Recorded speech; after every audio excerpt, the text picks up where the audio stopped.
Теміртау қаласының төтенше жағдайлар басқармасы қала аумағын және оның халқын табиғи және техногендік сипаттағы әртүрлі төтенше жағдайлардың туындауынан қорғау, қиын жағдайға ұшыраған адамдарды құтқару, азаматтық қорғау саласындағы мемлекеттік саясатты жүзеге асыру сияқты қиын да жауапты тапсырмаларды абыроймен атқарып келеді. Ауа райының тосын жайлары мен демалыстарға қарамастан құтқарушылар күн сайын өздерінің азаматтық парыздарын үлкен жауапкершілікпен орындауда.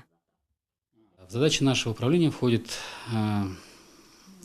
контроль за мероприятиями гражданской обороны. Біздің басты міндетіміз облыста авариялар мен апаттар орын алған жағдайда құтқару және басқа да кезек күттірмейтін шараларда үнемі дайын болу. Сондай-ақ су қоймаларындағы тұрғындардың қауіпсіздігін қамтамасыз етіп, басқа да қауырт жағдайларда жедел көмек көрсету. Тәуекелге бару орынды да орынсыз да болуы мүмкін. Тек құтқарушы ғана бұл туралы ойланбастан өз өмірін тәуекелге байлап, басқалардың өмірін құтқарады.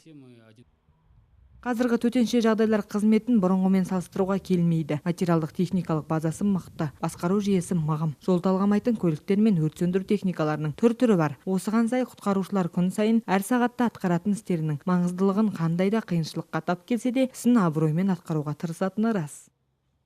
Вообще в области у нас таких 18 подразделений в 9 городах.